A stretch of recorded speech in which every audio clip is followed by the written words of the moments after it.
Daily drama, real tea, no filters, just mic drop daily. Don't forget to subscribe. Monique ain't letting up on Tyler Perry. Not now, not ever. She's locked in and ready for war, standing 10 toes down with zero hesitation. And just when you thought things couldn't get any messier, here comes a fresh wave of drama.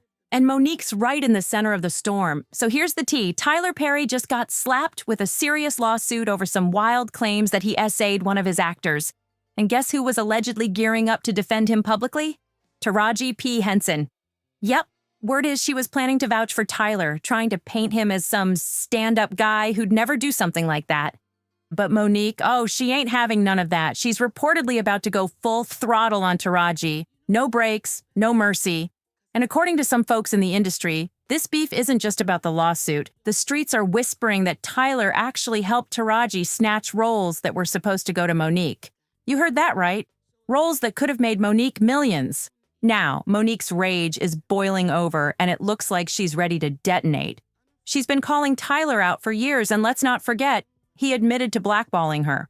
According to Monique, that move destroyed her career path and cost her tens of millions in lost roles, deals, and opportunities. So, yeah, Monique's got plenty of reasons to still be heated over Tyler Perry, and she made that real clear.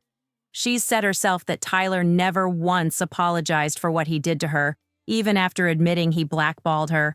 So when that lawsuit dropped from actor Derek Dixon accusing Tyler of SA, you already know Monique was watching it all unfold with popcorn in hand. And it didn't take long before folks noticed she might have been trolling him online. She hit Instagram with a slick post that read, "Lola, I guarantee you can't beat me up." Like, whoa, that's ice cold. Fans instantly clocked it as shade toward Tyler, and honestly, can you blame her? Their beef has been cooking for years, but this lawsuit, it took things to another level. According to Derek, he met Tyler back in 2019, when Tyler literally picked him out of a crowd and asked for his number, talking about some "I got a role for you" type vibe. But Derek claims it wasn't about acting at all. It was about control. Instead of turning him into a star, Derek says Tyler tried to turn him into his personal plaything. Sure, Tyler gave him a few roles but they were tiny parts. The first one? Just a 2-episode role in Ruthless, and that show had 104 episodes, so why go through all that trouble to cast someone for 2 episodes unless something else was going on behind the scenes? Fans are definitely side-eyeing that move, whispering that Tyler only used the role to get close to Derek. And let's be real, it's giving suspect. In the lawsuit, Derek laid it all out, accusing Tyler of using his power to create a toxic, coercive situation. Derek said Tyler promised him big opportunities, like producing his pilot and casting him in more shows. But when Derek didn't give in to the unwanted advances, things got dark. He says Tyler retaliated, cutting back his roles and basically freezing him out of the industry. And get this, Derek was working on the Oval during all this, with Tyler having full control over his pay, roles, and future. That's pressure on a whole different level. To top it off, Derek dropped a bomb comparison, putting Tyler in the same conversation as Harvey Weinstein, Bill Cosby, R. Kelly, Kevin Spacey, Diddy, Roger Ailes, and others. That's a heavy list. And if true, this might just be the biggest scandal Tyler's ever faced. Derek's lawsuit pulls no punches, and he's basically saying that Tyler Perry let fame and money go straight to his head. According to him, Tyler started thinking his wealth and power could buy anyone he wanted. Like all that success made him untouchable, but Derek wasn't having it, and now he's exposing what allegedly went down. The two first linked up in 2019, but Derek says things started getting real strange in 2020. That's when Tyler allegedly invited him to his Atlanta home. Derek went, hoping to stay on Tyler's good side. After all, Tyler had the keys to the casting calls, and Derek didn't want to ruin his shot at breaking into the game. But what happened next? That's where the red flags started flying. Derek says he had too much to drink that night and crashed in a guest room. While he was knocked out, he claims Tyler slid into the bed with him and started touching his thighs. Derek says he pushed him away and made it clear he wasn't down for any of that. But even after rejecting him, Tyler kept the pressure on. Derek didn't drop exact dates, but piecing things together, this happened after his small 2-episode gig on Ruthless, and before Tyler offered him a recurring role on the Oval. And guess what? Derek says once he turned Tyler down respectfully, Tyler suddenly came back around, offering him that next-level opportunity. Sound like a coincidence? Derek's not buying it. He thought his career was finally gaining traction and more screen time, better roles, bigger sets. But that's also when, according to him, things started getting real shady. Tyler allegedly started sending flirty, suggestive texts, stuff like asking Derek's preferences and openly admitting he's been with men. And it doesn't stop there. Derek's character on The Oval, named Dale, was written as a gay, broke store clerk who had to hook up with people just to survive. Derek now believes Tyler was projecting. He claims Tyler told him he was into someone just like that in real life. Someone loyal, desperate, and totally dependent on him.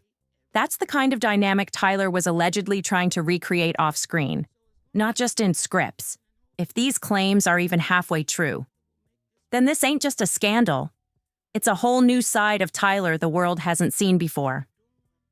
But it didn't stop there, not even close. Things allegedly got way darker later in 2020 when Tyler invited Derek back to his Atlanta estate. Derek claims it started off chill, Tyler playing friendly like nothing ever happened, but then the vibe switched fast. According to Derek, Tyler jumped into a bold, way too personal convo, asking him straight up if he liked it rough in the bedroom. Then it turned physical. Derek says Tyler suddenly grabbed him by the throat and said, look how excited you just got. Like, what? That's not just crossing the line, that's erasing it. But the wildest part came later. June 2021, back at Tyler's Atlanta home again. Derek was staying in the guest house, just lounging in his underwear. That's when he claims Tyler walked in, hugged him goodnight, then suddenly pulled his underwear down and grabbed his backside. Derek says Tyler told him, "Relax and just let it happen. It's not gonna hurt." Derek said he shut it down by quickly changing the subject, but the moment left him shaken. These allegations are serious, and that's why so many fans felt totally blindsided when word spread that Taraji P. Henson might have been publicly backing Tyler. People were shocked. Taraji's always been seen as someone who stands for truth, power, and integrity. So hearing she could be supporting Tyler after all this, it didn't sit right with a lot of folks. And here's something many don't know. Taraji wasn't even supposed to be Cookie Lion in Empire. That role, it was originally meant for Monique. Yep. Lee Daniels actually offered it to her first. He believed she was born to play that part since they had worked together on Precious, and that's where it all connects again, because Precious is the very movie tied to Monique's fallout with Hollywood, the one that caused all that tension between her, Lee Daniels, Oprah, and Tyler Perry. But get this. Monique said Lee Daniels eventually came back and apologized to her for the way everything played out, while Tyler never did. So now, with Taraji playing Cookie, a role Monique was robbed of, and possibly defending Tyler, you already know Monique's blood is boiling. After Monique and Lee Daniels finally squashed their beef, he hit her up and told her the Empire role was back on the table. Cookie Lion was hers. But that dream barely lasted. Just a few days later, Lee called again, and this time it was bad news. He told her straight up, the people behind the scenes didn't want to move forward with her. Why? Because of her reputation for being difficult. Monique had been blackballed so hard that even when she got the green light, they snatched it right back. Lee apologized, but let's be real, the damage was done. In the end, his hands were tied, Monique lost the role, and guess who landed it? Taraji P. Henson. But here's where it gets real shady. Word is Tyler Perry was the one pulling strings behind the curtain. According to rumors, he played a major role in blocking Monique once again, while helping Taraji secure a spot on one of the hottest shows on TV. That move worked out perfectly for Tyler. He shut Monique out and boosted Taraji, a 2-for-1 deal that kept him in control. Fast forward to now, and Taraji just starred in Tyler's latest film, Straw, a massive hit that's smashing records. So yeah, she's got a lot riding on Tyler's name, staying squeaky clean, especially with those heavy SA allegations floating around. So when fans started hearing that Taraji might be defending Tyler, Monique was not having it. The streets say she popped off hard, and that she believes Taraji's support ain't about loyalty. It's about protecting her own seat at the table. This drama's far from over, and it's only getting deeper. If you're here for the real, unfiltered truth they don't want you to hear, hit that like, share, and subscribe to stay locked in. More receipts coming real soon.